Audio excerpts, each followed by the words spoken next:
A 25% US tariff strike on Brazilian imports to a rapidly expanding global web of forced labor import bans. The landscape of international trade continues to evolve. Meanwhile, a new 19-member trade partnership is quietly building a framework for digital trade and economic resilience, just as the World Trade Organization struggles to bridge a growing divide over its own foundational issues. Welcome to This Week in Trade, bringing you a quick roundup of the latest international trade news and analysis from Goida Limited's director George Riddell and the Geneva Trade Platform. Hello and welcome to This Week in Trade. I'm George Riddell. We're breaking down the most significant global trade developments and, crucially, what they mean for your business operations. We have a lot of ground to cover, so let's dive right into the headlines. On the 15th of July, the US Trade Representative announced a sweeping 25% Section 301 tariff on all Brazilian imports, which goes into effect on the 22nd of July. This stems from a USTR determination that Brazil's policies, ranging from digital trade and e-payments, to intellectual property, ethanol market access, and even illegal deforestation are actionable under Section 301. Naturally, the fallout has been immediate. Brazilian President Lula has condemned the tariffs as completely unjustified and contrary to WTO rules, pointing out that the US has actually run a trade surplus with Brazil for the last 15 years. The Brazilian government has confirmed it will activate its newly approved reciprocity law, launch WTO dispute settlement proceedings, and introduce domestic support for affected industries through its Sovereign Brazil plan. If your supply chains rely on US-Brazil trade flows, prepare for potential disruptions. Importers bringing Brazilian goods into the US will need to check Annexes 1 and 2 of the USTR notice, as some exemptions were expanded following the consultations over the past month. More broadly, businesses should brace for retaliatory measures from Brazil and actively look to diversify export markets if necessary, just as the Brazilian government is currently advising its own industries. Moving from tariffs to supply chain compliance, we're seeing a heavily coordinated global push against forced labor. Australia has announced a new initiative to prohibit goods produced with forced labor, which will include new criminal offences. Notice of an upcoming consultation is already live. Similarly, the government of India just issued a formal notification banning the import of goods manufactured using forced labor. Both are in response to the ongoing US Section 301 investigation into forced labor that are due to take effect later this month. In the US, the Department of Labor has published 6 new supply chain studies. These reports specifically spotlight child and forced labor in the Zambian copper and manganese supply chains, the Ecuadorian abaca supply chain, and the Turkish cotton supply chain, with the latter tracing forced labor inputs back to Tajikistan and Turkmenistan. The era of plausible deniability in supply chains is ending. Businesses should audit their tiers of suppliers, particularly if they're dealing in copper, manganese, cotton, or operating in the newly spotlighted regions. With India and Australia implementing strict import bans and criminal penalties, your compliance frameworks must be robust enough to satisfy multi-jurisdictional scrutiny, or you risk having your shipments seized at the border.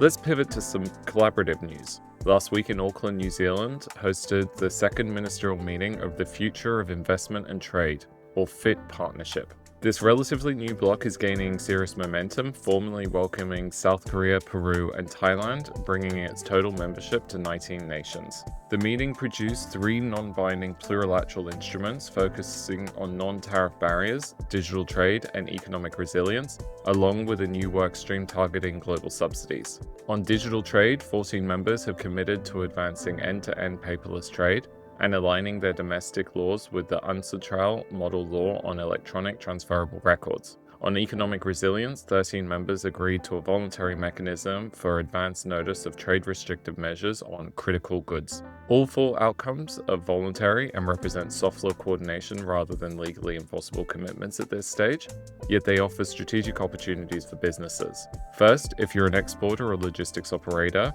tracking which FIT members are legislating paperless trade alignment is definitely something that you want to be doing, as this will dictate where highly efficient paperless corridors become usable. Second, if you face sanitary or technical non-tariff barriers in participant markets, you now have a dedicated government channel to escalate specific measures. Submitting your priority barriers early to the consolidated list held by New Zealand could significantly improve odds of joint government action.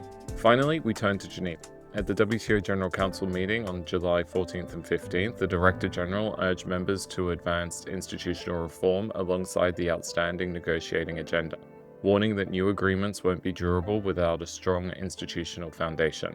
However, discussions exposed a deep procedural rift between industrialized and developing nations. A bloc including Brazil, India, China, and Turkey objected to basing reform processes purely on written submissions, arguing this heavily privileges nations with greater drafting capacity while marginalizing smaller economies. We also see a clash over the rules of the WTO. Submissions from the US and EU are seeking substantial changes to consensus-based decision-making and special and differential treatment to make it easier to incorporate plurilateral agreements. China continues to strongly push back, defending the existing rules-based framework. This gridlock continues to have real-world consequences, with the blocking of the incorporation of the agreement on electronic commerce into the WTO rulebook, as well as that of the agreement on investment facilitation for development. For businesses hoping for global uniform trade rules, especially in e-commerce, the WTO remains bogged down in procedural and foundational disputes. Companies should not hold their breath for multilateral breakthrough and instead focus their advocacy and compliance strategies on new plurilateral arrangements like the FIT partnership. That wraps up This Week in Trade. From the escalating US-Brazil trade friction and tightening forced labor regulations to the expansion of the FIT partnership and gridlock in Geneva, businesses have a lot to navigate. Thanks for tuning in, and see you next week. Those are the headlines from This Week in Trade. To go deeper, check out more comprehensive breakdown of these and other developments on Georgia's LinkedIn. This is a new series we'll be looking to evolve and expand based on your feedback, refining what we're presenting, and adding new voices. This Week in Trade is taking a brief hiatus for about a month. We're putting all our energy into preparing for the Geneva Trade Week from 14th to 17th September. That promises to be a busy few days of discussions on the biggest issues shaping international trade.